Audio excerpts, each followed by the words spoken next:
Okay. இதுதான் வந்து first வந்து கட்டாய தமிழ் மொழி தேர்வுல இருக்கிற பாடத்திட்டம். அதுல இருக்கிற பிரிவுகள் நம்ம எல்லாம் இப்போதைக்கு சுருக்கமா பார்த்திருக்கோம்.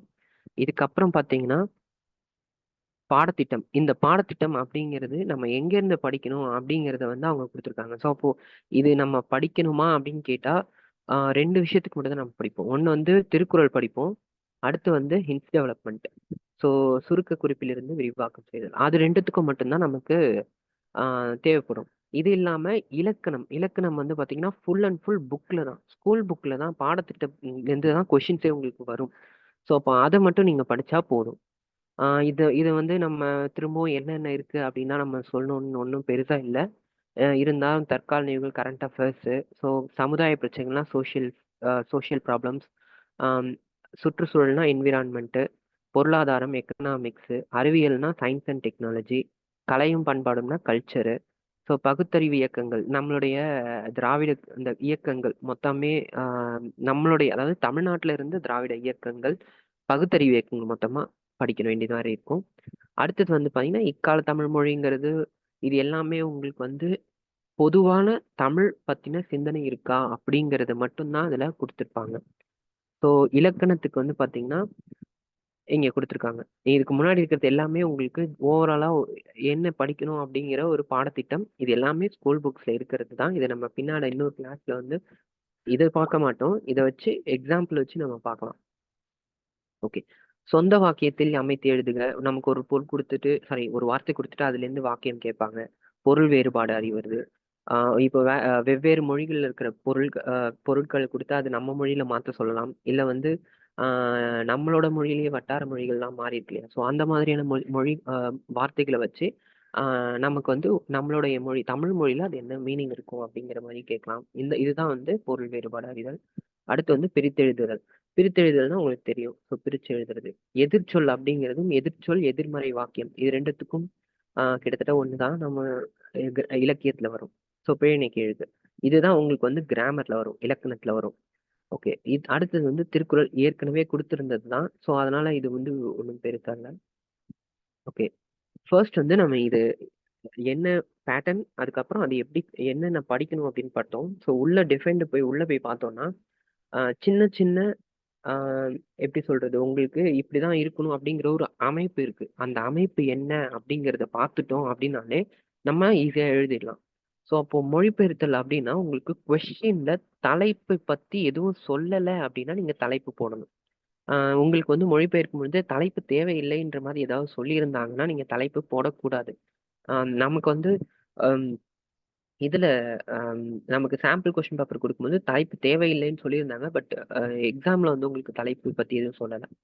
ஸோ அப்போ அடுத்து வந்து பார்த்தீங்கன்னா, மையக்கருத்து மாறாமல் எழுதணும்.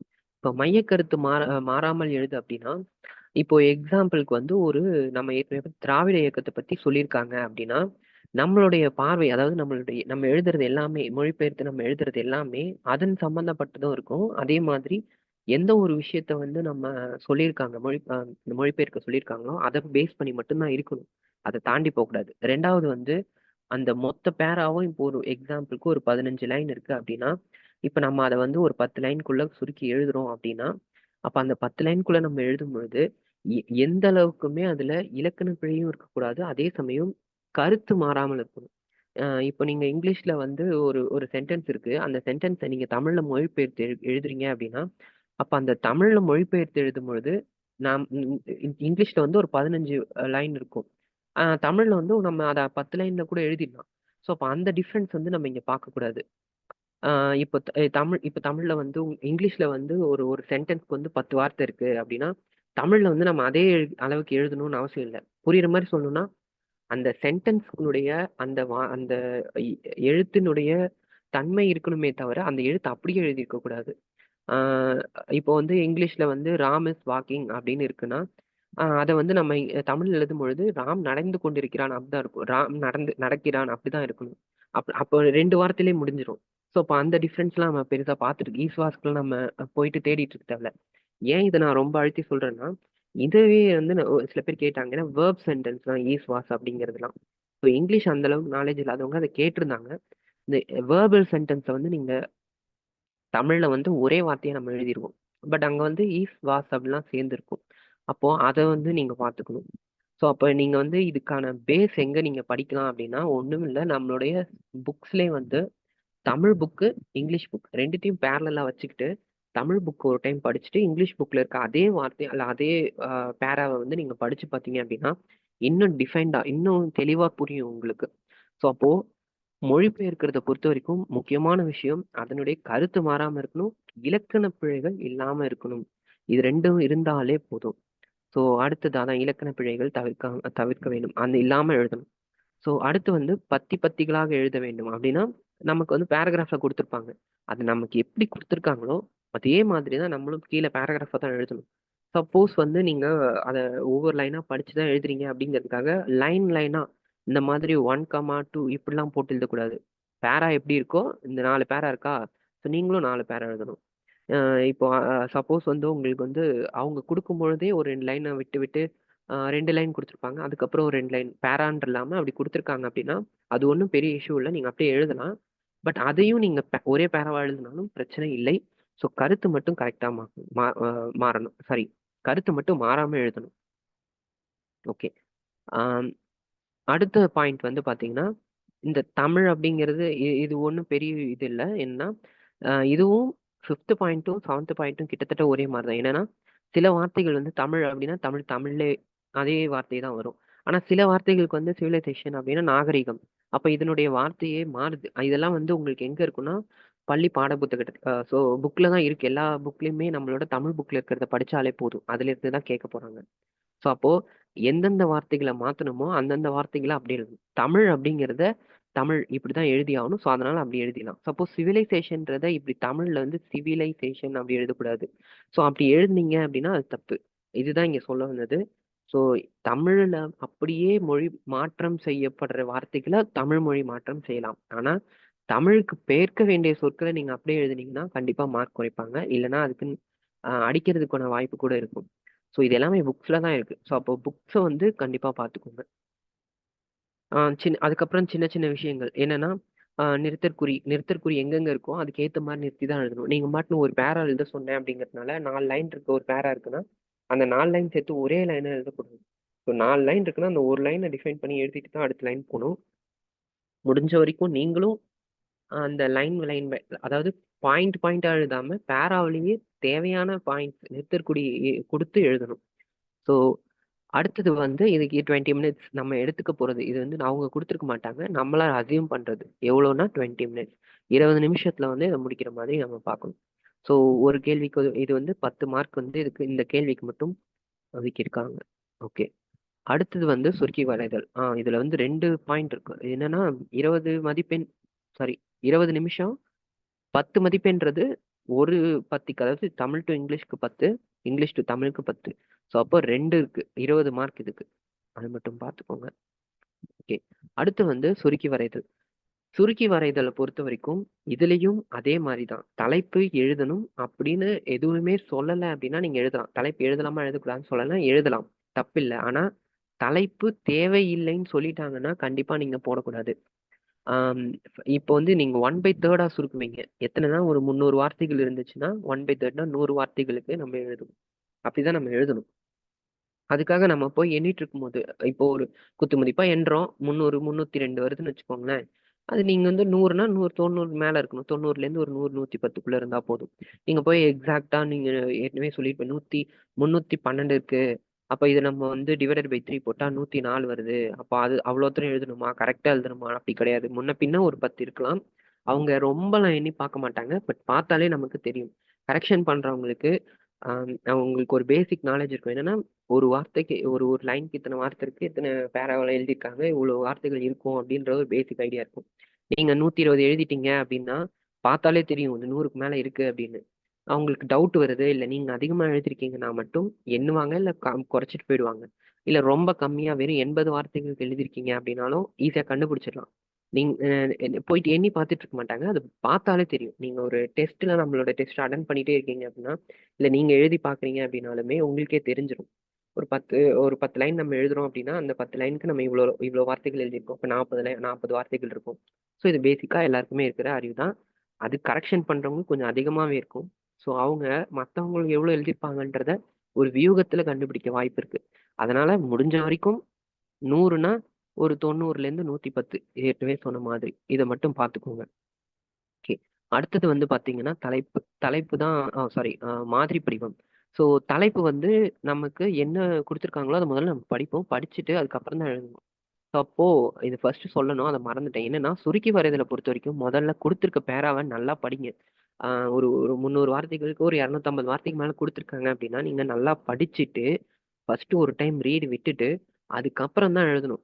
இந்த மாதிரி படிவம் வந்து நெறைய பேர் எழுதலாமா, வேணாமான்னு கேட்டாங்க. இது வந்து உங்களோட இஷ்டம். என்ன அப்டின்னா, இந்த மாதிரி படிவம் அப்படிங்கிறது நமக்கு ஸ்கூல்லலாம் எதுக்காக சொல்லியிருப்பாங்க அப்டின்னா, நம்ம ஃபர்ஸ்ட் வந்து தப்பா எழுதியிருக்கலாம், இல்ல கரெக்ட்டா எழுதியிருக்கலாம். அத வந்து ஒரு டைம் ஒரு ஒரு 100 வார்த்தைகள் நம்ம எழுதணும் அப்டின்னா, கொஞ்சம் தெளிவா இன்னும் கிளியரா போய் ஒரு 120 இல்ல 130 வார்த்தைகள் வரைக்கும் அதுல இருக்கும். ஸோ அதிலிருந்து திரும்பவும் உண்மை படிவம் எழுதி, அதுல நம்ம எடுத்து எழுதுவோம். சப்போஸ் நீங்க மாதிரி படிவம் எழுதிட்டீங்க அப்டின்னா, அத அடிச்சிடணும். அது தெரிஞ்சுக்கோங்க. இப்ப மாதிரி படிவம் கண்டிப்பா எழுதணுமா அப்படின்னு கேட்டா, அப்படி அவசியம் இல்ல. நீங்க டைரக்ட்டா உண்மை படிவம் எழுதலாம். இங்க ஏன் அத வந்து டைரக்ட்டா எழுதுறதா, இல்ல மாதிரி படிவம் எழுதி எழுதுறதான்னு என்ன கேட்டா, நான் வந்து மாதிரி படிவம் எழுதிட்டு கூட எழுதலாம். ஏன் அப்படின்னா, சின்ன சின்ன மிஸ்டேக்ஸ் வரும்பொழுது, அத வந்து நீங்க உள்ள வந்து கரெக்ஷன் பண்ணிக்கிறது. அதாவது உண்மை படிவத்துல மாத்தி எழுதுறதுக்கான வாய்ப்பு கிடைக்கும். ஆ முதல்ல இந்த பேப்பரை வந்து இந்த தாளை வந்து எதுக்காக கொண்டு வந்தாங்க அப்படின்னா, அலுவலகத்துல அதாவது ஆஃபீஸ் நம்ம கவர்மெண்ட் ஆஃபீஸ்க்குள்ள போனதுக்கு அப்புறமா, அரசு துறையில இருக்கிறவங்கலாம் பார்த்தீங்கன்னா, உங்களுக்கு ஆ ஒரு தமிழ் பேசிக்கான ஒரு தமிழ் அடிப்படையே தெரியாம இருக்கும் அப்படிங்கிறது தான் வந்து பொதுவான ஒரு நெறைய பிரச்சனையா இருந்துச்சு. ஏன் யாருக்குமே பெருசா தமிழ் தெரியல அப்படின்னு சொல்லிட்டு. ஸோ, அப்போ அந்த மாதிரி இருக்கிறவங்களுக்கு தவிர்க்கிறதுக்காக தான் உங்களுக்கு வந்து இந்த பேப்பரே கொண்டு வந்தாங்க. ஸோ, அப்போ இது எங்க வரும் அப்டின்னா, இந்த சுருக்கி வரைதல் உள்ள நீங்க யாராவது கவர்ன்மெண்ட் ஸ்டாஃப்ஸ் யாராவது இருந்தீங்கன்னா கூட, அது யோசிச்சு பாருங்க இருக்கும். இல்ல நீங்களா கூட சொல்லலாம். ஓகே. டூ இங்கிலீஷ் என்ன மீனிங்? எனக்கு புரியல. இங்கிலீஷ் என்ன மீனிங்னா? ஓ! மாதிரி படிவத்துக்கு இங்கிலீஷ்ல என்னன்னு கேட்கிறீங்களா? அது வந்து ரஃப் டிராஃப்ட். ரஃப் டிராஃப்ட் இது வந்து ஃபேர் டிராஃப்ட் சொல்லுவாங்க. அதுதான் கேட்கிறீங்கன்னு நெனைக்கிறேன். ஓகே. ஆ இப்ப எங்க விட்டேன்னா, நம்ம ஓகே. துறையில வந்து இப்ப நம்ம உள்ள போனதுக்கப்புறம் நீங்க ஒரு குரூப் 4 இல்ல குரூப் 2, குரூப் 1 எந்த ஆஃபீஸரா இருந்தாலுமே ஒரு லெட்டர் எழுதுவீங்க. என்னன்னா, இப்போ நீங்க லெட்டர் எப்படி இருக்கும்னா, அ உங்களுடைய துறை சார்ந்த கடிதமா இருக்கலாம். இல்ல எப்படி வேணாலும் இருக்கலாம். அது நம்ம பின்னாடி பார்ப்போம். நெறைய ஃபார்மேட்ஸ் இருக்கு. ஸோ, அப்ப அப்படி ஒரு லெட்டர் எழுதும்பொழுது, எடுத்த உடனே நம்ம போயிட்டு ஒரு பேப்பர் எடுத்து டக்குன்னு எழுதி இல்ல டைப் பண்ணி நேரா குடுத்துற மாட்டோம். அதுக்கு என்ன பண்ணுவோம்னா, ஒரு பேப்பர்ல ரஃப்பா எழுதி பார்ப்போம். என்ன இருக்கு? என்ன இந்த மாரின்னு எழுதிட்டு நம்ம பார்ப்போம். பார்த்துட்டு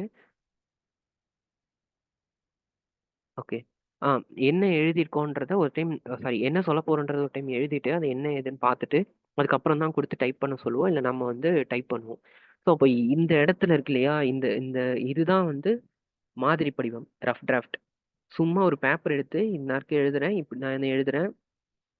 இதான் விஷயம். இது ஓகேவா? அப்படிங்கிறத நம்ம எழுதிட்டு, ஆ இப்போ ஏதாவது நம்ம அலுவலகத்துக்கு தேவை இருக்கு. அதுக்காக நம்ம எழுதுறோம்னா, அப்ப நம்ம தேவையெல்லாம் கரெக்ட்டா எழுதிட்டோமா? அப்படின்னு பார்த்துட்டு, அத குடுப்போம். அத தான் டைப் பண்ணி நமக்கு லெட்டர் குடுப்பாங்க. நம்ம சைன் பண்ணி அனுப்புவோம். ஸோ அதனால தான் இங்க இந்த இந்த ஃபார்மேட் இருக்கு. ஸோ அப்ப அந்த சுருக்கி வரைதலும் அதான். நமக்கு வர்ற ஒரு விஷயத்த ஐ மீன் இப்போ வந்து நீங்க வந்து ஒரு அ ஆஃபீஸ்ல இருக்கீங்க அப்படின்னா, கலெக்டர் ஆஃபீஸ்ல இருக்கீங்க அப்படின்னா, உங்களுக்கு வந்து ஒரு கடிதம் அனுப்பணும். ஸ்கூல் லீவ் விடணும்னு கூட இல்ல. வேற ஏதோ விஷயம் இல்ல ஸ்கூல்ஸ்க்கு வந்து சர்க்குலர் அனுப்புறாங்க அப்படின்னா, அப்போ உங்களுக்கு விஷயத்த சொல்லிடுவாங்க. இந்த மாரி இருக்கு. இவ்ளோ அவங்க அவங்க சொல்லும்போது கொஞ்சம் அதிகமாவே சொல்லுவாங்க. இந்த மாதிரி இருக்கு. இந்த மாரி பண்ணலான்னு இருக்கேன்னு. அப்ப நீங்க வந்து அத எழுதி அதாவது கடிதமா அனுப்பும் பொழுது அவ்வளோ தூரம் எழுத மாட்டீங்க. அவங்க சொன்னது வந்து ஒரு 10 லைனுக்கு ஒரு சொல்லியிருக்காங்க அப்படின்னா, அத சுருக்கி உங்களுக்கு உங்களுக்கு புரிஞ்ச பாணியில அத எப்படி ஸ்கூலுக்கு சொல்லணுமோ, அப்படிதான் நம்ம மாத்தி எழுதுவோம். ஸோ அதெல்லாம் இங்க வந்து சுருக்கி வரைதல் வச்சிருக்கிறதுக்கு முக்கியமான காரணம். அதே மாதிரி ஃபர்ஸ்ட்டு வந்து ஓகே. என்ன சொன்னேன்? மாதிரி படிவம் முடிஞ்சுச்சு. உண்மை படிவம். ஸோ, அப்போ உண்மை படிவம் இத்தன 1/3 வார்த்தைகள் இருக்கணும். எண்ணி பார்க்க அவசியம் இல்லை. ஓரளவுக்கு இருந்தா போதும். இந்த கொடுக்கப்பட்ட சொற்கள், எழுத வேண்டிய சொற்கள், எழுதிய சொற்கள் இது 3யும் கடைசியா இப்போ கொடுக்கப்பட்ட சொற்கள் வந்து 300 இல்ல 302 எழுத வேண்டிய சொற்கள் வந்து 100 எழுதிய சொற்கள் வந்து 92 இப்படி எழுதணும். ஸோ, இது வந்து உங்களுக்கு எழுதல அப்படின்னா, அவங்களுக்கு வந்து ஒரு நெகட்டிவ் இம்ப்ரஷன் இருக்கும். இது எழுதலைன்னா உங்களுக்கு அடிச்சுலாம் போட்டுற மாட்டாங்க. பட் நம்ம அப்படி எழுதும்பொழுது ஓகே இவ்வளோ தூரம் இருக்கு, இந்த அளவுக்கு வந்து அவங்க சுருக்கி எழுதியிருக்காங்க ஓகே அப்படின்ற ஒரு ஐடியா உங்களுக்கு கிடைக்கும். இது ஒரு சின்ன இம்ப்ரெஷனுக்காக மட்டும்தான். மத்தபடி நான் சுருக்கி வரைதெல்லாம் பார்த்துட்டேன். எனக்கு வந்து தலைப்பு எழுதணும்னு சொல்லல. தலைப்பு எழுத வேணாம்னும் சொல்லல.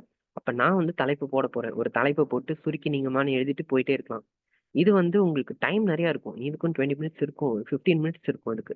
ஸோ அப்போ 15 மினிட்ஸ் இருக்கும்போது நீங்க அதுக்கு என்ன பண்ணுவீங்க அப்டின்னா, உட்காந்துட்டு இது எழுதிட்டு இதுக்கு கொடுக்கப்பட்ட சொற்கள், எழுத வேண்டிய சொற்கள் இதெல்லாம் எழுதுனீங்க அப்டின்னா, உங்களுக்கு ஓரளவுக்கு டைமும் மேனேஜ் ஆகும். அதே சமயம் இம்ப்ரஷனும் கிரியேட் பண்ணலாம். ஓகே. ஆம். ஸோ சுருக்கி வரைதல பொறுத்தவரைக்கும் ஃபர்ஸ்ட் வந்து கொடுக்கப்பட்ட பேராவ படிக்கிறீங்க. அதுக்கப்புறம் அத மாத்தி தலைப்பு எழுதுறீங்க. தலைப்பு எழுதி மாதிரி படிவம் வேணுன்றவங்க எழுதலாம். இல்லன்னா டைரக்ட்டா உண்மை படிவம். ஸோ மாதிரி படிவம் எழுதுனீங்க அப்டின்னா, அத அடிச்சிரணும். அடிச்சுட்டு கடைசியா உண்மை படிவம் எழுதிட்டு, கீழ கொடுக்கப்பட்ட சொற்கள், எழுத வேண்டிய சொற்கள், எழுதிய சொற்கள். ஸோ இதுதான். இப்போ அடுத்தது வந்து பார்த்தீங்கன்னா, இது வந்து நமக்கு குடுத்த சாம்பிள் கொஸ்டின்லேருந்து எடுத்திருந்தது. இது நம்ம இருக்கட்டும். இது நான் உங்களுக்கு கொஸ்டின் பேப்பர வச்சு நான் உங்களுக்கு சொல்றேன். ஸோ இதுல தலைப்பு தேவையில்லைன்னு சொல்லியிருந்தாங்க. அதனால நம்ம தலைப்பு எதுவும் எழுதல.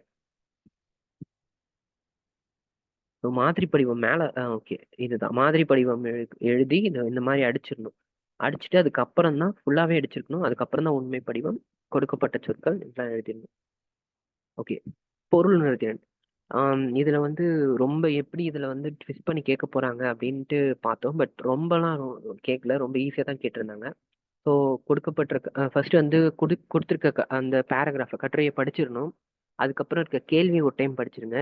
அதுக்கப்புறம் ரொம்ப சிம்பிள். நீங்க கேள்விய படிச்சுட்டீங்க அப்படின்னாலே, முதல்ல பேராவ படிச்சுட்டு அப்புறம் கேள்விய படிச்சீங்க அப்படின்னாலே, அந்த பேராவினுடைய அர்த்தமோ, இல்ல அந்த கேள்வியோட பதிலோ உங்களுக்கு ஈஸியா தெரிஞ்சிரும்.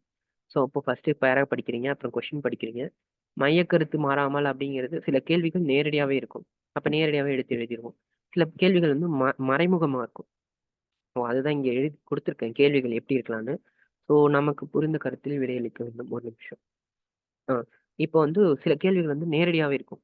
அ யார் வந்து வழி நடத்துனாங்க? இல்ல என்ன நடந்துச்சு? அப்படின்ற மாதிரி டைரக்ட்டா இருக்கும். என்ன நடந்துச்சுங்கிறது டைரக்ட் கிடையாது. பட் அங்க குடுத்துருக்க கேள்வி பேராகிராஃப்லேருந்து டைரக்ட்டா எடுத்து எழுதுற மாரி இருக்கும்.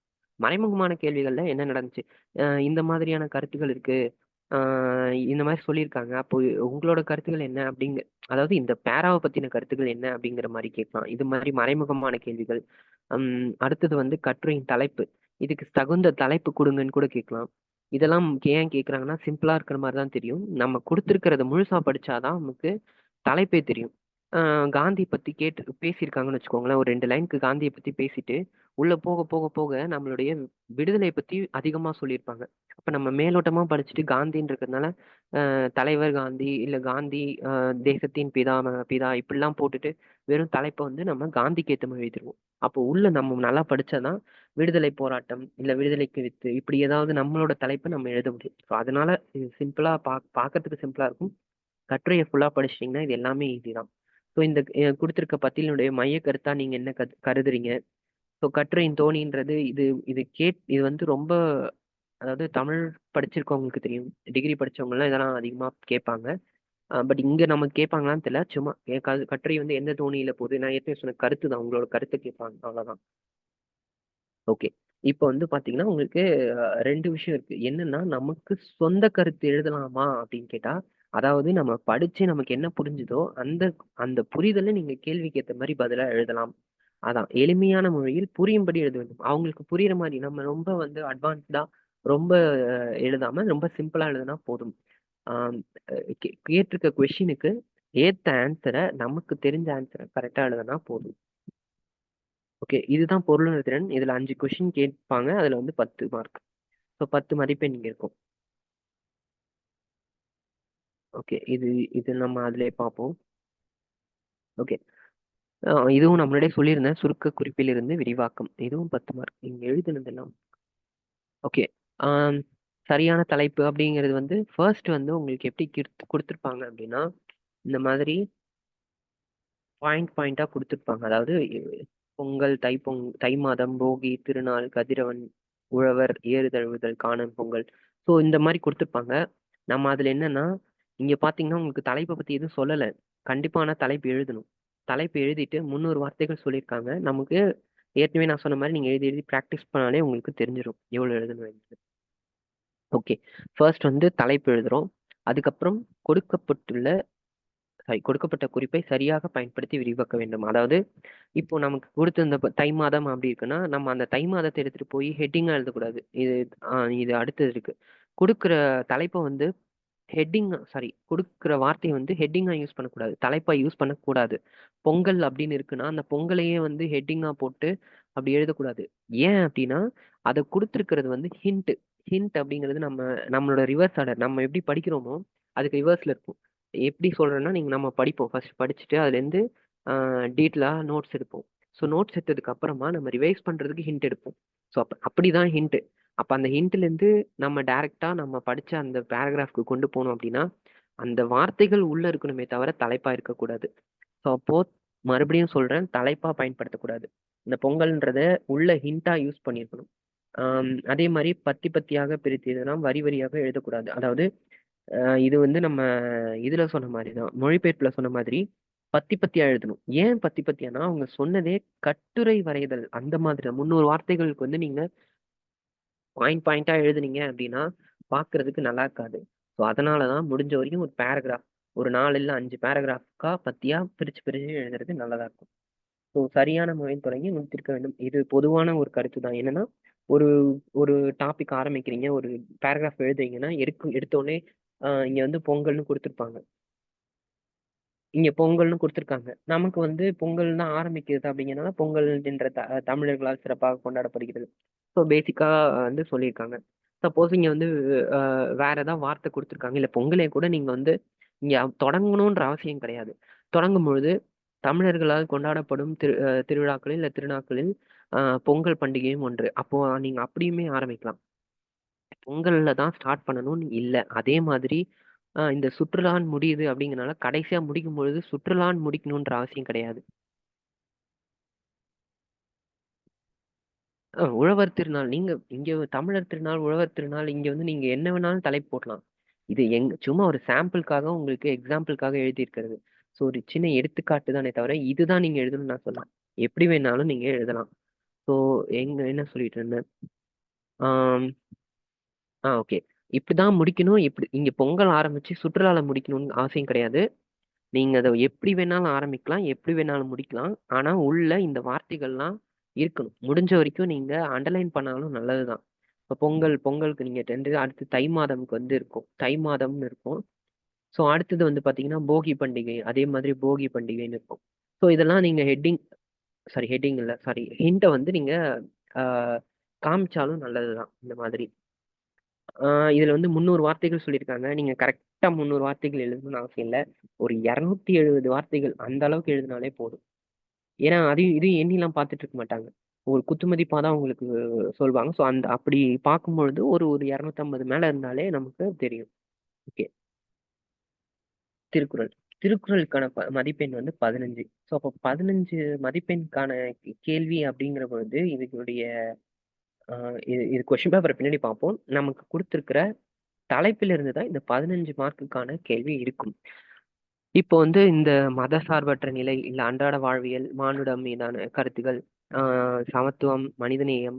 ஸோ இந்த மாதிரி ஒவ்வொரு தலைப்புக்கும் குறைஞ்சது ஒரு 4 இல்ல 5.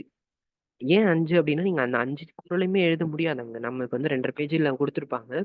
ஸோ அப்ப இந்த 2 1/2 பேஜ்ல நம்ம எழுதுற மாரி இருக்கும். நம்ம 2 பேஜாவது எழுதுவோம். அப்படி எழுதும்பொழுது மினிமம் அதுல ஒரு 4 குறளாவது இருக்கும்.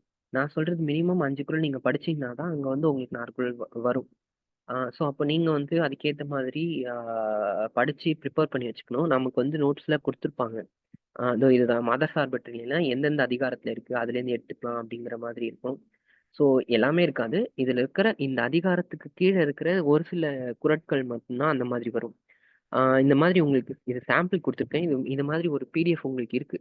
ஸோ அதுல வந்து உங்களுக்கு நமக்கு குடுத்துருக்க டாபிக்ல எந்தெந்த அதிகாரத்துக்கு கீழ வரும் அப்படிங்கிறது தனியா இருக்கு. ஸோ இப்ப நீங்க அதுக்கு கீழ இருக்கிறத படிச்சு, நீங்க ஒரு பாயிண்ட் அவுட் எடுத்து வச்சுக்கணும். உங்களுக்கு ஈஸியான குறளா ஒரு 5 எடுத்து எழுதி வச்சுக்கிட்டீங்கன்னா ஈஸியா இருக்கும். ஓகே. திருக்குறளுக்கும் ஒரு தனி கிளாஸ் இருக்கும். உங்களுக்கு லெட்டருக்கும் தனியா கிளாஸஸ் இருக்கும்.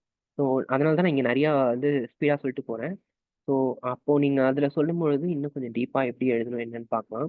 அதுக்கு முன்னாடி குறள் வந்து நான் சொன்ன மாரி 4 குறள் மினிமம் எழுதியிருக்கணும். ஏன் அப்டின்னா, நம்ம என்ன குறள் ஃபர்ஸ்ட்டு வந்து முன்னுரை இருக்கும். அடுத்தது வந்து குறள் பத்தின விளக்கங்கள்லாம் இருக்கும். அதுக்கப்புறம் முடிவுரை இருக்கும். இதுதான் வந்து ஆ ஃபார்மேட். இந்த இடத்துல வந்து உங்களுக்கு ஒரு 2, 3 தலைப்புகள் போட்டு கூட எழுதலாம். தலைப்புகள் கண்டிப்பா போட்டு எழுதுனீங்கன்னா, அப்பதான் உங்களுக்கு புரியும். ஃபர்ஸ்ட்டு முன்னுரையில பார்த்தீங்கன்னா, எடுத்த உடனே அ திருக்குறள்னா என்ன? திருவள்ளுவர்னா என்ன? அப்படிலாம் இல்லாம என்ன கேட்டிருக்காங்க? சப்போஸ் மானுடத்தின் மீதான திருக்குறளின் தாக்கம் என்ன? அப்படின்னு கேட்கறாங்க அப்படின்னா, எழுதும் பொழுதே அந்த தலைப்புக்கு ஏத்த மாரி என்ன கேட்டிருக்காங்களோ, அதுக்கேத்த முன்னுரை தான் முதல்ல எழுதணும். அதுக்கப்புறம் நம்ம எழுதுற திருக்குறளும் அது சார்ந்த மாரி தான் இருக்கணும்.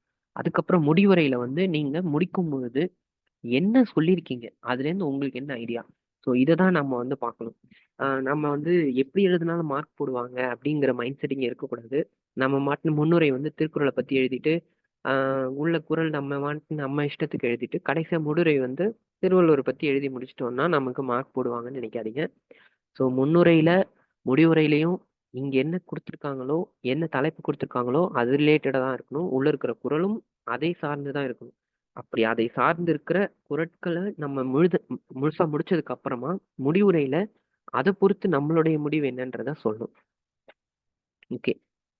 திருக்குறள் நான் சொன்ன மாரி அதுக்கப்புறம் இன்னும் நெறைய இருக்கு பார்க்கலாம். இன்னொரு கிளாஸ்ல. So okay. இதுதான் எக்ஸாம்பிளுக்கு சொன்னது. முன்னுரை இருக்கும், முடிவுரை இருக்கணும். 15 300 மார்க் 300 வார்த்தைகள் நீங்காமல் 15 மார்க்கு. ஓகே. சரி. இப்போ வந்து திருக்குறளின் தனித்தன்மை இது ஓகே, ஓகே. இது வந்து மதசார்பற்ற நிலை. ஓகே. தனித்தன்மை உள்ள இலக்கியம் அப்படிங்கிறத டிஃபைன் பண்ணி எழுத சொல்லியிருக்காங்க. அப்ப முன்னுரை வந்து உங்களுக்கு எப்படி இருக்கும்னா, திருக்குறள் எந்த மதத்தையோ அல்லது சாராமல் இருப்பதற்கான அச்சாணிகள் நெறைய காணப்படுகிறது. ஸோ அது கீழ வந்து நம்ம இது மேல பார்ப்போம் அப்படின்ற மாதிரி நம்மளுடைய நடையில நமக்கு அ தெரிஞ்சத முன்னுரையில எழுதுறோம். அது எல்லாத்தையும் எழுதிட்டு, இதுக்கு எல்லாத்துக்கும் ஒரு எக்ஸாம்பிள் எழுதிட்டு, எல்லாத்துக்கும் எழுதணும்னு அவசியம் இல்ல. கண்டிப்பா ஒரு 4வது எழுதியிருக்கணும். ஏன்னா நான் 300 வார்த்தைகள் அப்படிங்கிறது, இங்க எப்படி தெரியுதோ, பட் 2 பேஜ் இல்ல 3 பேஜ் தான் வரும். அவ்வளோதான் வரும் உங்களுக்கு. ஏன்னா பேராவா எழுத போறோம். ஸோ அப்ப அடுத்தது வந்து முடிவுரையில என்ன எழுதணுமோ எழுதிடணும். மறுபடியும் சொல்றேன், தலைப்புக்கு ஏத்த மாரி மட்டும் தான் எழுதணும். இங்க எழுதுற கிளாஸஸ்லயே உங்களுக்கு நெறைய பேர் வந்து இது வந்து இப்ப நீங்க ஒரு குறள் எழுதுறீங்க அப்படின்னா, இந்த குறளுடைய அதிகாரமோ, இல்ல அத பத்தி எழுதணுன்ற அவசியம் இல்ல. இது நீங்க எழுதுனாலும் தப்பில்ல. இதுல வந்து நெறைய பேர் வந்து எனக்கு மனப்பாடம் பண்ண முடியல, எனக்கு எழுத முடியல, நான் இப்போ என்ன பண்றது அப்படின்னா, நீங்க அங்க போயிட்டு ஒரு குறளுக்கு எழுதிட்டு இன்னொரு குறளுக்கு விடக்கூடாது. உங்களுக்கு எல்லா குறளுக்குமான அதிகாரம் எல்லாம் ஸ்ட்ராங்கா தெரிஞ்சா எழுதுங்க. எல்லாத்துக்கும் எழுதணும். இல்ல எனக்கு ஒரு குறளுக்கு நல்லா தெரியும். மத்ததுக்கெல்லாம் தெரியல அப்படின்னா அங்க எழுதாதீங்க. ஏன் அப்படின்னா, நம்மளே வந்து காமிச்சு குடுக்குற மாரி இருக்கும். நம்ம இப்படி எழுதியிருக்கும்போது மேபி நமக்கு முன்னாடி பேப்பர், பின்னாடி பேப்பர் யாருமே எழுதல. இல்ல அப்படி எழுதியிருந்தாலுமே நம்மகிட்ட எதிர்பார்க்க மாட்டாங்க. என்ன அதிகாரம்லாம் நம்மகிட்ட பெருசா எதிர்பார்க்க மாட்டாங்க. அப்படி எழுதணும் அப்படின்னு நினைச்சா, எல்லாமே நல்லா தெரிஞ்சிருக்கணும். ஒண்ணு விட்டீங்கனாலும் அதுவே உங்களுக்கு நெகட்டிவ் இம்ப்ரஷன் ஆயிடும். ஓகே. இந்த மாரி ஒரு குறள் எழுதுறீங்க அப்படின்னா, இந்த குறளினுடைய விளக்கத்த மினிமம் இந்த மாரி ஒரு 3 லைன்க்காவது எழுதணும். இதுக்கப்புறம் நீங்க இத டிஃபைன் பண்ணி பெருசா எழுதலாம். ஆனா, இத பத்தி நீங்க ஃபுல்லா எழுதியிருக்கணும். எக்ஸ்பிளைன் பண்ணி ஒரு 3 லைனாவது எழுதியிருக்கணும். ஓகே. ஆ திருக்குறள் கிட்டத்தட்ட அவ்வளோதான். ஸோ கடிதம் வந்து நான் ஏற்கனவே சொன்ன மாதிரி இதுக்கு தனியா கிளாஸஸ் இருக்கு. எல்லா கடிதத்துக்குமே ஒவ்வொரு ஃபார்மேட் இருக்கும். உங்களுக்கு வந்து இதுல எல்லாத்துலயும் ஒவ்வொன்னா சொன்னா இதுவே ஒரு கிளாஸ் தனியா பெருசா எடுக்கிற மாரி இருக்கும். ஸோ அப்போ நோட் ஃபைல் அதான் அலுவலக குறிப்பு, கடிதம், நேர்முக கடிதம், ஸோ ப்ரொசீடிங்ஸ், அரசாணை இருக்கும். அரசாணை, அலுவலக சார்ந்த குறிப்புகள், அலுவலக ஆணை, ஆஃபீஸ் ஆர்டர். ஸோ அரசாணை தான் நமக்கு வந்து எக்ஸாம்பிள்ல சொல்லியிருந்தாங்க. ஐ மீன் சாம்பிள்ல குடுத்துருந்தாங்க. ஸோ இது எல்லாமே உங்களுக்கு வந்து தனியா கிளாஸஸ்ல இருக்கும். இந்த லெட்டருக்காக நீங்க வந்து தனியா அந்த கிளாஸ் கவனிச்சீங்க அப்படின்னா, கிளாரிட்டி கிடைக்கும். பட் இது எழுதும்பொழுது எப்படி என்ன ஃபார்மேட்ல சிம்பிளா இருக்கணும் அப்படிங்கிறது மட்டும் சொல்றேன். என்னன்னா 15 மார்க்ஸுக்கு இருக்கும் அது. ஸோ அப்போ நீங்க வந்து ஒரே லெட்டர்ல அதாவது இங்க ஆரம்பிச்சு இங்க முடிக்கிற மாரி இருக்கணும்னு அவசியம் இல்ல. பட் ஆரம்பிக்கும்போது கொஞ்சம் தெளிவா ஆரம்பிங்க. பேப்பரினோட உச்சியில கரெக்ட்டா ஆரம்பிச்சு, உச்சி மீன்ஸ் நம்மளோட பேப்பர் ஃபுல் பேப்பர் கவர் பண்ற மாரி எழுதிட்டு, முடிக்கும்பொழுது ஒரு ஒரு பேப்பர் 2 பேஜ் கூட போகலாம். ஸோ அது அது பிரச்சனை கிடையாது. ஆனா எழுதும்பொழுது அந்த ஃபார்மேட் இருக்கும். ஒரு சில அ ஃபார்மேட்ஸ் இருக்கும். இப்போ அன்பு இப்படிக்கு சாரி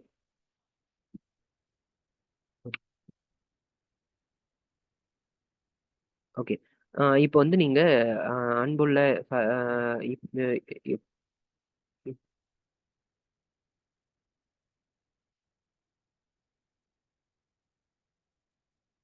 ஓகே.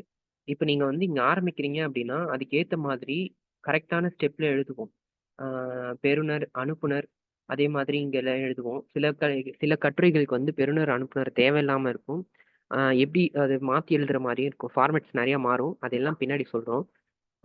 அடுத்தது வந்து எழுதும்போது பொருள் எழுதணும். ஒரு பொருள் இருக்கும். அதுக்கப்புறம் வந்து கீழ என்ன விஷயமோ அத எழுதுவோம். ஸோ எழுதிட்டு, இப்படிக்கு உங்கள் உண்மையுள்ள இங்க எழுதி முடிப்போம். ஸோ அப்போ ஃபார்மேட் வந்து உங்களுக்கு என்ன ஃபார்மேட்ல இருக்கணுமோ அப்படிதான் இருக்கணும். ஏன் அப்படின்னா, இது அஃபிஷியல் லெட்டரா இருக்கும். ஸோ எல்லாமே அலுவலகம் சார்ந்த லெட்டர்ஸ் கடிதமாவே தான் உங்களுக்கு இருக்கும். ஓகே. ஓகே. இதுதான் உங்களுக்கு வந்து குடுத்திருந்த சாம்பிள். நமக்கு இத தாண்டி நம்ம பின்னாடி உள்ள எக்ஸாம்பிள்க்குள்ள போலாம். அதுதான் சொன்னேன். ஸோ இது அரசாணை இல்லை எண் அப்படிங்கிறது வந்து இந்த அரசாணையா தான் உங்களுக்கு இந்த கேள்வியே குடுத்திருந்தாங்க. ஒரு தடவ நான் வேணா அத படிச்சு காமிக்கிறேன். சாம்பிள் இது வந்து கொஸ்டின் பேப்பர் கிடையாது. சாம்பிளுக்காக நம்ம குடுத்த ஆ ஒரு தமிழ் எலிஜிபிலிட்டி டெஸ்ட். அதாவது தமிழ் தகுதி தேர்வுக்கு நமக்கு குடுத்த சாம்பிள் கொஸ்டின் பேப்பர். குரூப் 2 ஓட கொஸ்டின் பேப்பர் இல்லை. இயக்குனரின் கருத்தினை ஏற்று ஆட்சி மொழி முனைப்பு திட்டத்தை விரிவுபடுத்தும் பொருட்டு தலைமை செயலகத் துறைகளிலும் அரசு சார்பு நிறுவனங்களிலும் கழகங்களிலும் வாரியங்களிலும் கூட்டுறவு இணையங்களிலும் போன்ற அனைத்திலும் தமிழ் திட்டத்தை உடனடியாக செயல்படுத்தும் அனைத்து மாவட்ட ஆட்சியர் தலைவர்களுக்கும் மற்றும் அனைத்து துறை தலைவர்களுக்கும் ஆணை பிறப்பிக்கப்படும் வகையில் ஒன்றை எழுதுக. அப்போ ஏற்கனவே தமிழ் வளர்ச்சி இயக்குனர் கிட்ட இருந்து ஒரு கடிதம் வந்திருக்கு இல்ல கருத்து வந்திருக்கு. ஸோ அந்த கடிதத்துல வந்து இந்த மாதிரி ஆட்சி முனைப்பு எல்லாமே வந்து தமிழ்ல இருக்கணும் அப்படின்னு சொல்லி அவங்க ஒரு ரெக்வெஸ்ட் வைக்கிறாங்க. ஸோ அப்ப அத ஏத்துக்கிட்டு தலைமை செயலகத்திலேருந்து என்ன சொல்றாங்க அப்படின்னா, அரசு துறையிலேருந்து இல்ல தமிழக அரசு என்ன சொல்லுது அப்படின்னா, எல்லா இடத்துலயுமே தமிழக செயலகத்திலயுமே தமிழ் செயலகத்திலயும் சரி, இல்ல வந்து சார்பு நிறுவனங்களும் சரி, இல்ல கழகத்துல எந்த இடத்துலயுமே தமிழ் அப்படிங்கிறது தமிழுக்கு முன்னுரிமை குடுக்கணும். தமிழ் முனைப்பு திட்டம் அப்படின்னா தமிழ்ல இருக்கணும். எல்லாமே எல்லா கோப்புகளும் அப்படிங்கிற மாதிரியான ஒரு விஷயத்த முன்வைக்கிறாங்க. ஸோ அப்ப அத ஏத்துக்கிட்டு எல்லா துறைக்கும் கடிதம் போகுது. இப்படிதான் இத வந்து ஆரம்பிக்கிறாங்க. ஸோ அப்போ வந்து தமிழ் வளர்ச்சித்துறை இங்கேருந்து வந்துச்சு. ஸோ அரசாணை என்ன குடுத்திருந்தாங்க. நமக்கு குடுக்கல. சப்போஸ் குடுத்திருந்தால் இத குடுக்கணும். ஓகே. அடுத்தது வந்து இந்த நாள்லாம் வந்து மேக்ஸிமம் எழுத வேண்டாம். நமக்கு சொல்லியிருந்தாங்கன்னா, முன்னாடியே நமக்கு ஹிண்ட் குடுத்துருவாங்க. எழுதணுமா? வேண்டாமா? அப்படின்னு. ஸோ அப்போ நாள் அதெல்லாம் எழுத தேவையில்ல. திருவள்ளுவர் ஆண்டு எழுதணும். ஆண்டு எழுதணும். நாள் கரெக்ட்டா எழுதணும்னு அவசியம் இல்ல. ஓகே. இது 2 தான் பார்க்கணும். ஓகே. இது வந்து பொருள். இந்த பொருள் வந்து இந்த கடிதத்துக்கு இந்த பொருள் அப்படிங்கிறத பெருசா எழுத தேவையில்ல. டைரக்ட்டா ஆட்சி முனைப்பு திட்டத்தை விரிவுபடுத்தும் அறிக்கை. இப்படி எழுதிடலாம். அதாவது ஒரு மேல் அதிகாரி வந்து அவரு கீழ இருக்கிற ஆஃபீஸ்க்கோ, இல்ல வேற அலுவலகத்துக்கோ உங்களுக்கு அனுப்புறாருன்னா, அங்க பொருள்னு போடணும். இங்க பொருள்னு போட தேவையில்லை. ஓகே. இங்க வந்து ஆணை, ஓகே என்னன்னு எழுதுறோம். இந்த மாரி குடுத்துட்டாங்க. நாங்க ஏற்றுக்கிட்டு அத வந்து நாங்க உங்களுக்கு சொல்றோம். நீங்க வந்து அத ஃபாலோ பண்ணணும் அப்படின்னு சொல்றாங்க. ஆ யார் யாருக்கு அனுப்பணும் அப்படிங்கிறது பெறுநர். இது வந்து கீழ எழுதுவோம். அதே மாரி இண்டெக்ஸ்லயும் எழுதுவோம். பட் அது கவர்ல எழுதுவோம். கவர்ல எழுதுறதுக்கு தேவையில்ல. பட் நம்ம இங்க எழுதுறத மட்டும் போடணும். ஓகே. இது வந்து முக்கியமா எழுதணும். இது எழுதுனா தான் உங்களுக்கு போய் சேரும். ஓகே. இதுல வந்து உங்களுக்கு கடிதத்துக்கு வந்து தனியா கிளாஸஸ் இருக்கும். தனியா உங்களுக்கு எல்லாமே அ அதுல அரேஞ்ச் பண்ணி சொல்றேன். ஓகே. அடுத்தது வந்து 8வது கிராமர் சாரி இலக்கணம். இலக்கணம் வந்து 20 மார்க். அப்ப 20 மார்க்னா 4 4 கொஸ்டின்னா 5 செட் இருக்கும். ஸோ ஃபர்ஸ்ட் வந்து சொந்த வாக்கியத்தில் எழுதுக. இது அப்படியே குடுத்துருப்பாங்க. என்ன அப்படின்னா, நாகரிகம்னா, அந்த நாகரிகம் யூஸ் பண்ணி ஒரு அ தொடர் இருக்கணும். மானம்னா அதுக்கேத்த மாரி இருக்கணும். விளையாட்டுனா இருக்கணும். விருந்தோம்பல்னா, உள்ள அந்த வார்த்தைய யூஸ் பண்ணி வாக்கியமா அமைச்சிருக்கணும். இதனுடைய இது இப்போ நாகரீகம்னா, அந்த நாகரிகத்துக்கு என்ன வார்த்தைக்கு மீனிங் என்ன அப்படின்னு எழுதக்கூடாது.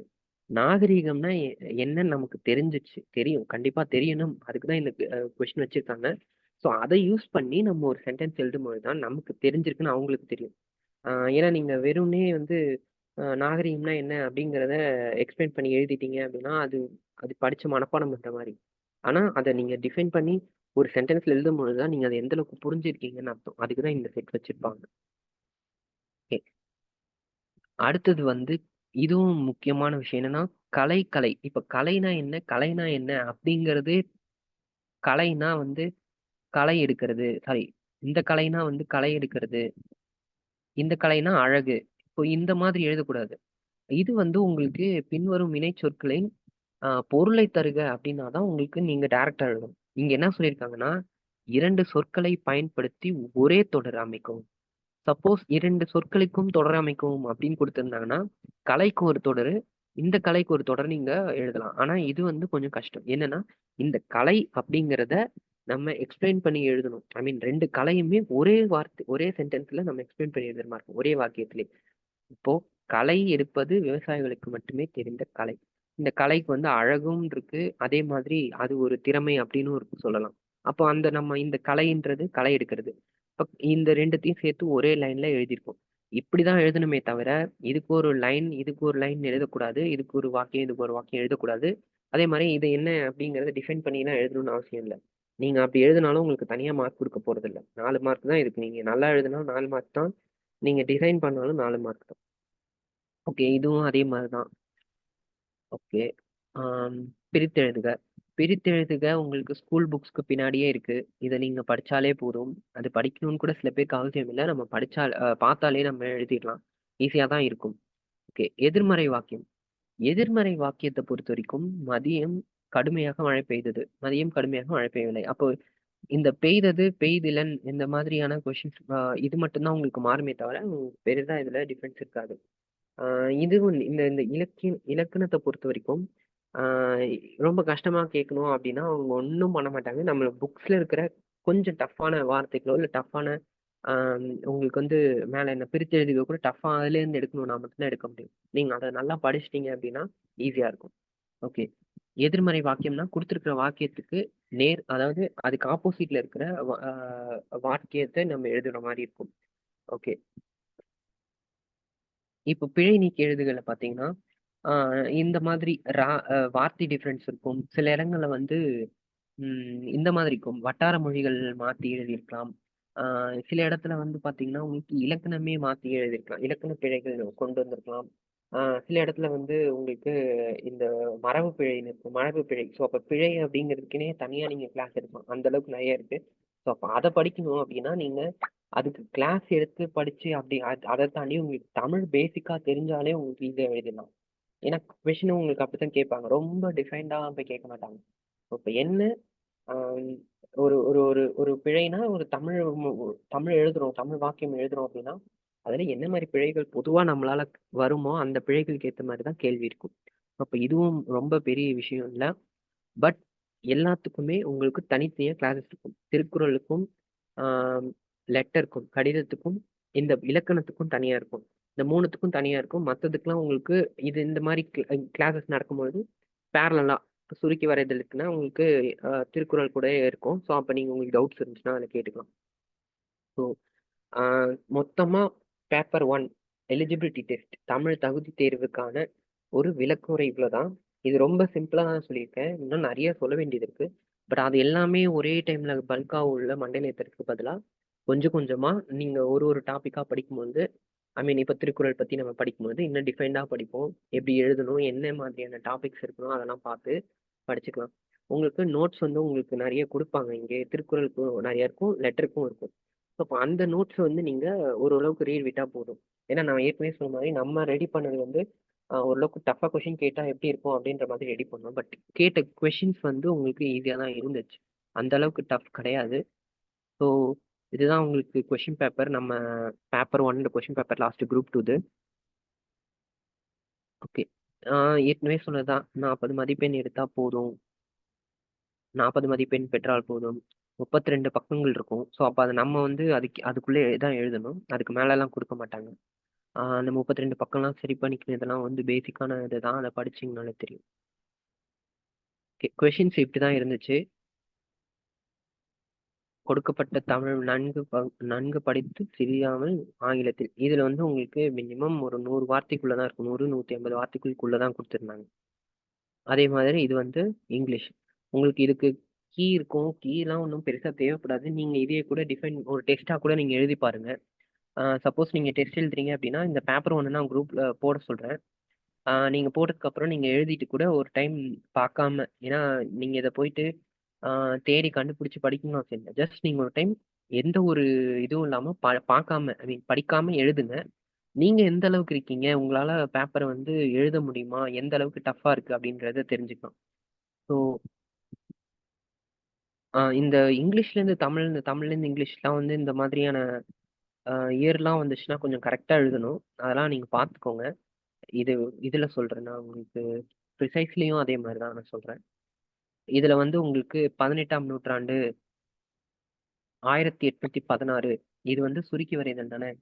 சுருக்கி வரைதல்ல வந்து உங்களுக்கு தலைப்பு தேவையில்லைன்னே குடுத்துருக்காங்க. அப்ப தலைப்பு போட தேவையில்ல. டைரக்ட்டா நீங்க போயிட்டு சுருக்கி குடுத்துருக்க பத்தி அப்படியே நீங்க பாட்டுக்கு சுருக்கி எழுதிட்டு வந்துரலாம். ஒண்ணும் பிரச்சனை இல்ல. சப்போஸ் நான் வந்து ரஃப் டிராஃப்ட் எழுத போறேன். மாதிரி படிவம் எழுதிட்டு தான் நான் உண்மை படிவம் எழுத போறேன்னா, அதுவும் பிரச்சனை இல்ல. ஆனா அடிக்கணும். கண்டிப்பா அடிச்சிருக்கணும்.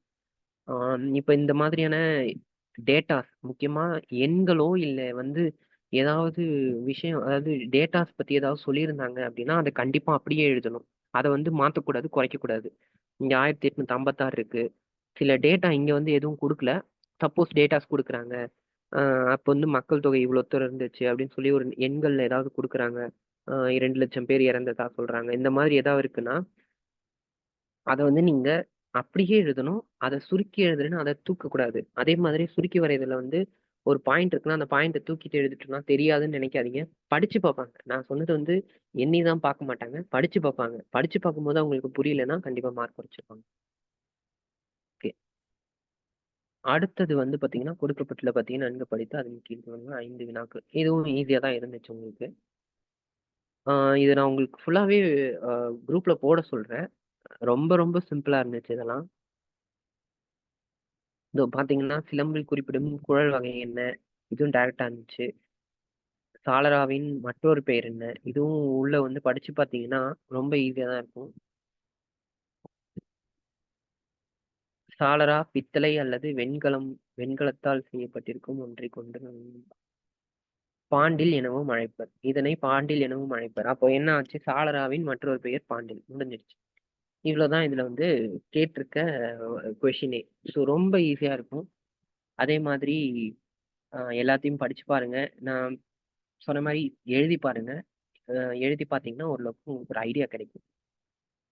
ஓகே. இது வந்து விரிவாக்கம் செய்யறது. ஸோ மொழிபெயர்ப்பு, அறிவை பெறும் வழி. ஆ இதுக்கு உங்களுக்கு வந்து சப்போஸ் உங்களுக்கு ஏதாவது தலைப்பு தோணுச்சுன்னா கூட, நான் இப்ப இத ஃபுல்லாத்தையும் படிக்கிறேன். உங்களுக்கு ஏதாவது தோணுச்சுன்னா நீங்க சாட்ல போடுங்க. மொழிபெயர்ப்பு, அறிவை பெற வழி, தொழில்நுட்பம், மனித வளம், உலகளாவிய தன்மை, வேலைவாய்ப்பு ஆகியவை வளரும் வேலைவாய்ப்பு ஆகியவை வளரும்.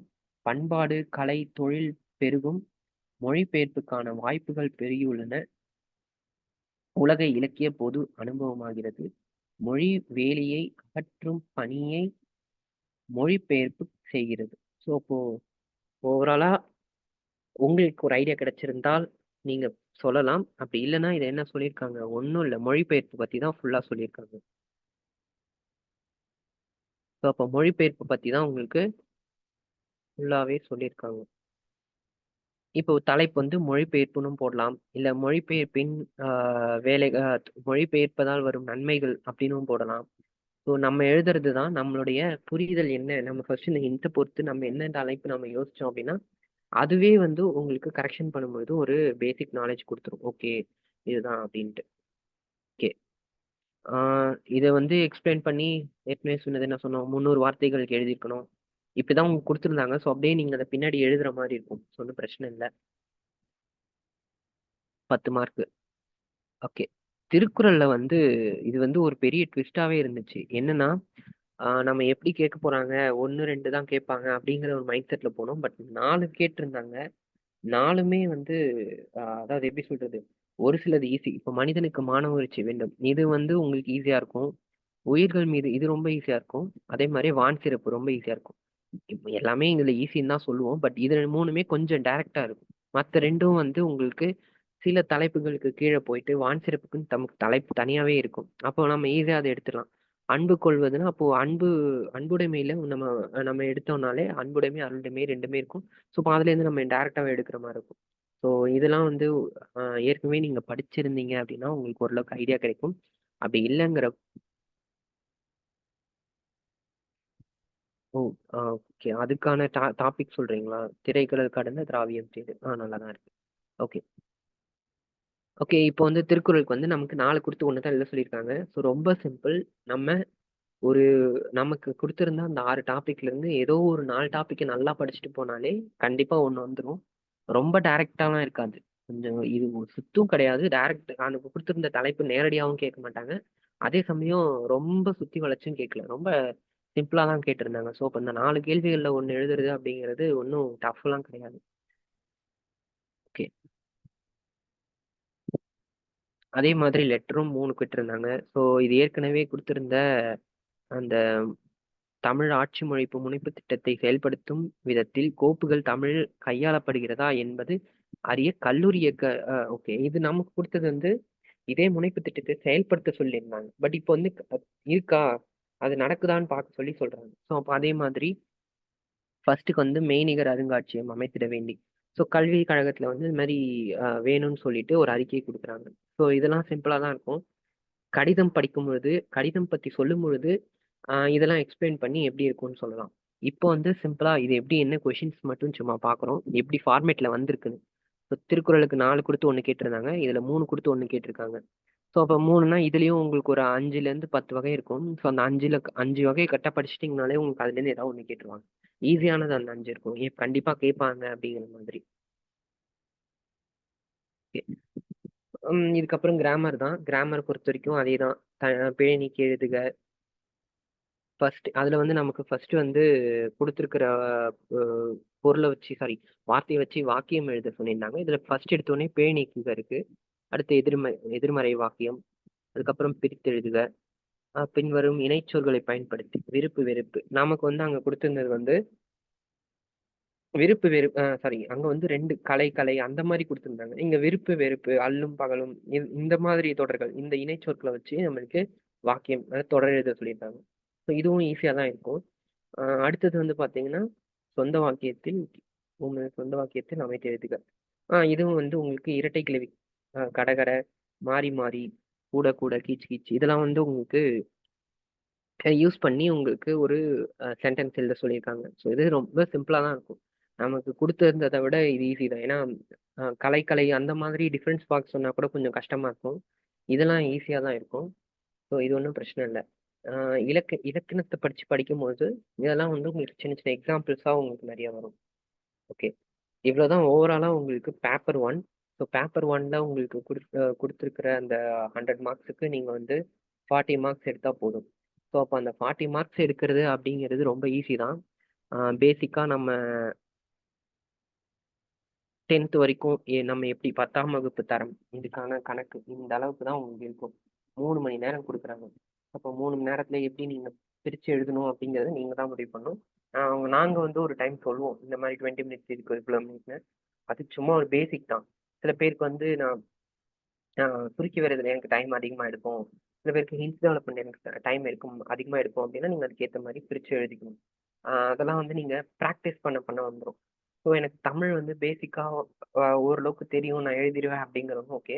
பட் எனக்கு தமிழ் நாலேட்ஜ் ரொம்ப பெருசா கிடையாது. நான் எழுதுறது ரொம்ப கஷ்டம் அப்படின்னு நினைக்கிறவங்க, கண்டிப்பா பிராக்டிஸ் பண்ணணும். பிராக்டிஸ் பண்ணனா இது ரொம்ப கஷ்டம். ஏன் அப்படின்னா, லாஸ்ட் டைம் குரூப் 2ல என்ன மாதிரியான ஃபார்மேட்ல இப்ப தமிழ் எலிஜிபிள் டெஸ்ட்ல யாரெல்லாம் பாஸ் ஆனாங்களா இல்லையான்ற ஒரு இது இன்னும் வரல. சப்போஸ் இது வந்துச்சு அப்படின்னா, இது ரொம்ப பாதிக்கும். என்னன்னா, தமிழ் மொழி தேர்விலேயே தகுதி பெறல அப்படின்னா, அப்ப ரொம்ப கஷ்டமா இருக்கும் இல்லையா?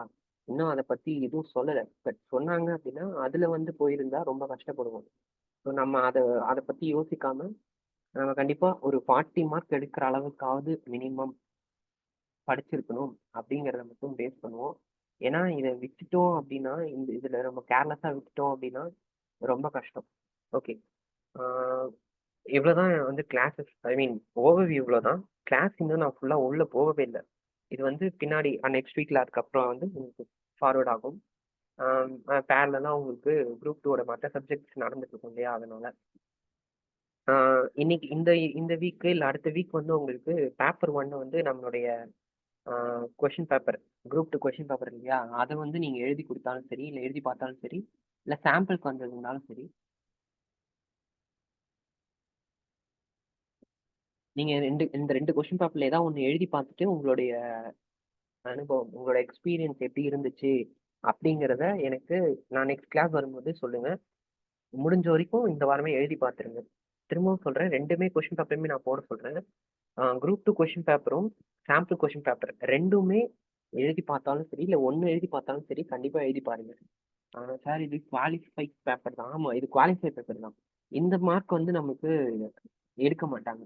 ஐ மீன் நமக்கு வந்து குரூப் 2 மெயின்ஸ்ல ஃபர்ஸ்ட் பேப்பர்ல நம்ம எடுக்கிற 50 மார்க் எடுக்கிறோம் அப்படின்னா இது குவாலிஃபைடு. ஓகே, அவ்வளவுதான். அடுத்தது என்ன? குரூப் 2 செகண்ட் பேப்பர்ல என்ன எழுதுறோமோ 300 மார்க்ஸுக்கு அதுதான் அங்க கால்குலேட் பண்ணுவாங்க. ஸோ அந்த 300 மார்க்ஸ் மட்டும் தான் கால்குலேட் பண்ணுவாங்க. இது வந்து ஜஸ்ட் ஒரு குவாலிஃபைங் பேப்பர் தான்.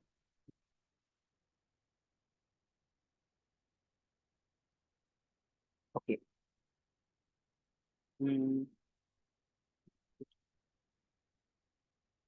ஓகே. இப்போதைக்கு ஓவரால் இவ்வளோதான். உங்களுக்கு ஏதாவது டவுட்ஸ் இருந்துச்சுன்னா கேட்கலாம். பட் திரும்பவும் சொல்றேன், ரொம்ப டாபிக் உள்ள போய் டவுட்ஸ் கேட்க தேவையில்ல.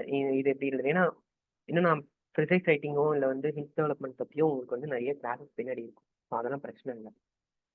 இப்போதைக்கு நீங்கள் வந்து ஜென்ரலாக மார்க்ஸ் எப்படி இருக்கும், இல்லை கொஷின்ஸ் எவ்வளோ அட்டன் பண்ணலாம், இல்லை டைமிங் கரெக்டாக இருக்குமா, இந்த மாதிரி டவுட்ஸ் உங்களுக்கு இருந்துச்சுன்னா நீங்கள் கேட்கலாம். இல்லைன்னா நான் வைண்ட் அப் பண்ணுவேன்.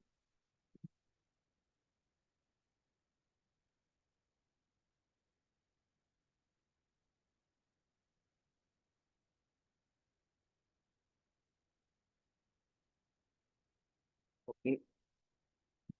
Okay, no problem. பகுதி ஓகே. எத்தனை பகுதி இருக்குங்களா? ஏன்னா ஃபர்ஸ்டே அங்கே எத்தனை பகுதி இருக்கு பார்த்துக்கோங்க. மொழிபெயர்ப்பு, சுருக்கி வரைதல், பொருளுணர் திறன். இந்த மொழிபெயர்ப்புல 2ஆ இருக்கும். அடுத்து வந்து சுருக்கி வரைதல், சரி, சுருக்க குறிப்பிலிருந்து விரிவாக்கம் செய்தல், ஹிண்ட் டெவலப்மெண்ட், திருக்குறள், கடிதம், தமிழ் மொழி அறிவு, இலக்கணம். ஸோ மொத்தம் 7 கணக்கு. இதுல வந்து 2ஆ இருக்கும். இதுல வந்து திருக்குறளை வந்து 4 கொடுத்து அதுல 1 எழுதி கேட்டிருக்காங்க. அடுத்த டைம் எப்படி வேணாலும் இருக்கலாம். 3 கொடுத்து 1 கேட்கலாம், இல்லை 5 கொடுத்து 1 கேட்கலாம். அது அவங்களுடைய விருப்பம். கடிதம்லயும் 3 கொடுத்து 1 கேட்டிருந்தாங்க. ஸோ அவ்வளவுதான். வேற யாருக்காவது ஏதாவது டவுட்ஸ் இருந்துச்சுன்னா கேளுங்க. இல்லைன்னா வந்து வைண்ட் அப் பண்ணிக்கலாம். கிளாஸை முடிச்சுக்கலாம்.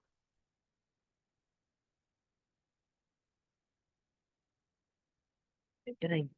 லெட்டர் ரைட்டிங் நான் தான் சொன்னேன். லெட்டர் ரைட்டிங்க்கு வந்து உங்களுக்கு இப்போ நான் உங்களுக்கு அதை பற்றி ஸ்டார்ட் பண்ணி அதை பற்றி நான் முடிச்சாலே உங்களுக்கு வந்து ஒரு 1 ஹவர் ஆகும். அது அவ்வளோ தூரம் இருக்கு. ஸோ அதை நான் ஃபுல்லாக சொல்ல முடியாது. இப்போ ப்ரிசைஸ் ரைட்டிங்கோ இல்லை வேற ஏதாவது நம்ம ஹிண்ட் டெவலப்மெண்ட் நான் சொன்னது வந்து அவ்வளோதான். உங்களுக்கு அதுக்கு மேலே கண்டென்ட் கிடையாது. அதில் நீங்கள் என்னன்னாலுமே சரி, அவ்வளோதான்.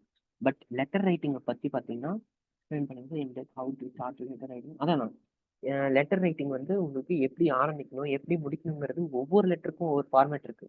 இப்போ நான் வந்து ஒரு அலுவலகம் சார்ந்து இப்போ எப்படி சொல்றதுன்னா, ஒரு மேலதிகாரி வந்து அலுவலகத்துல இருக்கிற அவங்களுக்கு கீழே இயங்குற அலுவலகத்துக்கு ஒரு லெட்டர் அனுப்புறாங்க அப்படின்னா அது ஒரு ஃபார்மேட்ல இருக்கும். அவங்க கொடுக்குற மரியாதையே வேற மாதிரி இருக்கும். அவங்க வந்து ரொம்ப ஸ்ட்ராங்கா சொல்லுவாங்க. நான் சொன்னதுக்கு செய்யுங்க அப்படிங்கிற மாதிரி இருக்கும் அந்த லெட்டர்ஸ் எல்லாமே. அப்போ அந்த வார்த்தைகள்லாம் அந்த மாதிரி இருக்கும். இதுவே வந்து ஒரு இப்போ நம்ம பார்த்த அரசாணை அப்படின்னா ரெக்வெஸ்டாவும் இருக்காது, ஆர்டராவும் இருக்காது. அது வந்து ஒரு ஒரு எப்படி சொல்றது? சாதாரணமா ஒரு சென்டென்ஸ், ஒரு வாக்கியம். இந்த மாரி நடக்குது, நான் உஷாரா இருங்க. அப்படிங்கிற மாதிரி ஒரு நார்மலான வார்த்தையா தான் இருக்கும். ஸோ அப்போ டிஃபரன்ஸ் வந்து ஒவ்வொரு லெட்டருக்கும் ஒவ்வொரு மாரி இருக்கு. நான் ஒவ்வொரு லெட்டரையும் டிஃபைன் பண்ணி சொல்லிட்டேன்னா, கிளாஸ் இன்னும் 1 ஹவர், 1 1/2 ஹவர் கூட போகும். ஸோ கிளாஸஸ் வந்து லெட்டருக்கும், திருக்குறளுக்கும், இலக்கணத்துக்கும் தனித்தனியா இருக்கும். இலக்கணமும் திருக்குறளும் ரொம்ப பெருசா இருக்காது. இதை சொல்லிடலாம். பட் லெட்டருக்கு தான் இந்த 2 கிளாஸ் போனாலும் போக வாய்ப்பு இருக்கு. ஃபியூச்சர்ல இருக்கும். அதாவது அடுத்த வாரம் இல்ல அதுக்கு அடுத்த வாரம் இந்த மாதிரி போக போக இருக்கும். லெட்டர் ரைட்டிங்க்கு வந்து உங்களுக்கு எக்ஸாம்பிள்ஸ்க்கு சாம்பிள் லெட்டர்ஸ் எல்லாமே கொடுப்பாங்க. இதுவும் திருக்குறளுக்கும் வந்து எந்தெந்த அதிகாரத்துக்கு வந்து எந்தெந்த சாரி எந்தெந்த டாபிக் கீழே எந்தெந்த அதிகாரம் வருன்றதையும் சொல்லுவாங்க. ஓகே. நீங்க எல்லாம் வந்து அந்த ஃபர்தர் கிளாஸ், அதாவது அடுத்து வர கிளாஸ்ல நான் டிஃபைன் பண்ணி சொல்றேன். லெட்டருக்கு கண்டிப்பா ஒரு கிளாஸ் இருக்கும். திருக்குறளுக்கும் இலக்கணத்துக்கும் கூட சேர்த்து ஒரு கிளாஸ் வச்சிருவேன். பட் லெட்டருக்கு தனியா கண்டிப்பா இருக்கும்.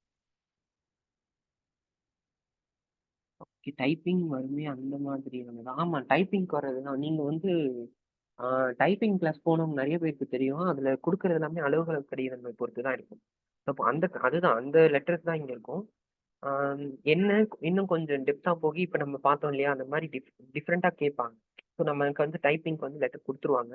அங்க வந்து லெட்டர் கொஸ்டின் மட்டும் தான் இருக்கும். கொஸ்டின்னா இந்த ஃபார்மேட்ல எனக்கு ஒரு லெட்டர் வேணும்ன்ட்டு தான் சொல்லுவாங்க.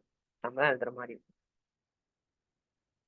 நீங்க டைப்பிங்ல யாராவது இருந்தீங்கன்னா கூட உங்க லெட்டர்ஸ் ஏதாவது ஃபார்மேட் இருந்துச்சுன்னா, அதுல சும்மா பார்த்துக்கோங்க எப்படி இருக்கும். திரும்பவும் சொல்றேன். நான் டிஃபைன் பண்ணி முடிக்கல. இந்த கிளாஸ் வந்து இதோட பேப்பர் எலிஜிபிலிட்டி 1 முடியுதுன்னு நான் சொல்லல. இன்னும் இருக்கு. ஆ பட் இன்னைக்கு வந்து ஒரு ஓவர்வியூ. நெறைய பேர் புதுசா இருப்பீங்க. குரூப் 2க்கே புதுசா வந்திருப்பீங்க. ஸோ அதுக்கு தான். ஓகே. நான் கிளாஸ முடிச்சுக்கிறேன். அதுக்கு முன்னாடி ஒரே விஷயம் என்னன்னா, ஆ பேப்பர் 1, பேப்பர் 2 என்ன நீங்க எதுனாலும் சரி, ஒரே விஷயம் தான். பிராக்டிஸ் பண்ணிட்டே இருக்கணும். சப்போஸ் குரூப் 2 வந்து நமக்கு ஜூன், ஜூலைல தான் வருது. ஆகஸ்ட்ல தான் வருது. ஸோ அப்ப மெயின்ஸ் வந்து அதுக்கப்புறம் ஜனவரில தான் வரும். ஸோ 9 மந்த்ஸ் இருக்கு, 8 மந்த்ஸ் இருக்கு. அப்படிலாம் யோசிக்காதீங்க. ஆ ஏற்கனவே குரூப் 2 நான்லாம் குரூப் 2 எழுதியிருக்கேன். ஸோ குரூப் 2 எழுதினவங்கலாம் நீங்க கேட்டீங்கன்னா, அந்த டைம் பீரியட் நாங்க வந்து பிலிம்ஸ்க்கு முன்னாடில இருந்தே நம்மளுடைய பேஜ்ல வந்து நம்ம வந்து டெஸ்ட் கண்டக்ட் பண்ணோம். எல்லாமே பண்ணோம். இதுல பிராக்டிஸ் பண்ணவங்கலாம் ஆ கிட்டத்தட்ட ஒரு ஒரு நார்மலா ஒரு 10, 15 டெஸ்ட் வந்து சாதாரணமா பிலிம்ஸ் படிச்சுட்டு பாஸ் ஆனதுக்கு அப்புறமா எழுதினவங்களோட ஒரு 10, 15 டெஸ்ட் எக்ஸ்ட்ராவே போட்டிருந்தாங்க. ஸோ அப்ப நமக்கு ஒரு கிளாரிட்டி கிடைக்கும். பிராக்டிஸ் இருக்கும். நம்ம அதிகமா படிக்கிறதுக்கு சான்சஸ் கிடைக்கும். ஏன்னா, பிலிம்ஸ்க்கு முன்னாடியே நம்ம வந்து எழுதி பிராக்டிஸ் பண்ணிட்டோம் அப்படின்னா, முடிச்சதுக்கு அப்புறமா மெயின்ஸ்க்கு படிக்கிறதுக்கு டைம் கிடைக்கும்.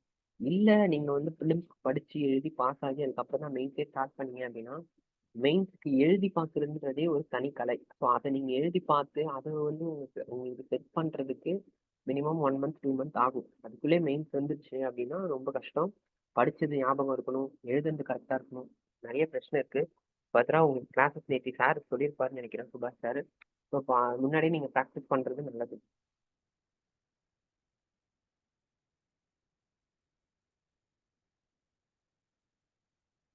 ம். Choices for writing Tamil. இல்ல. இப்போ எல்லாமே உங்களுக்கு தமிழ். இது வந்து தமிழ் எலிஜிபிலிட்டி பேப்பர். இப்போ தமிழ் தகுதி தேர்வு அப்படின்னும்பொழுது, நீங்களே சொன்னதுதான். டிரான்ஸ்லேஷன்ல மட்டும் தான் உங்களுக்கு தமிழ், இங்கிலீஷ் இருக்கும். மத்த எல்லாத்துலயுமே நீங்க தமிழ்ல தான் எழுதணும். No English. இதுல இங்கிலீஷே இருக்கக்கூடாது. டிரான்ஸ்லேஷன தவிர வேற எங்கேயும் இங்கிலீஷ் இருக்கக்கூடாது. இதுக்கு பேரு தமிழ் மொழி தகுதி தேர்வு. ஸோ நான் அதுதான் ஃபர்ஸ்ட்டே சொன்னேன். உள்ள நீங்க ஒரு வேலை கிடைச்சு உள்ள போறீங்க அப்படின்னா, உங்களுடைய மொழி திறன், தமிழ் திறன் இருக்கணும் அப்படிங்கிறதுக்காக தான் இந்த பேப்பரே வச்சிருக்காங்க. ஸோ இது ஏற்கனவே ஒரு இஷ்யூ ஆச்சு. உள்ள வந்த நெறைய பேருக்கு வந்து தமிழ் தெரியல அப்படிங்கிறது. அதனால தான் இத கொண்டு வந்தாங்க. So okay. அ தமிழ்ல தான் எழுதணும். தமிழினுடைய அ இலக்கணம் மட்டும் கரெக்ட்டா படிச்சுட்டீங்கனாலே போதும். வேற எதுவும் தேவை இல்ல. ஓகே. கிளாஸ் வைண்ட் அப் பண்ணிக்கலாம். முடிச்சுக்கலாம். Thank you.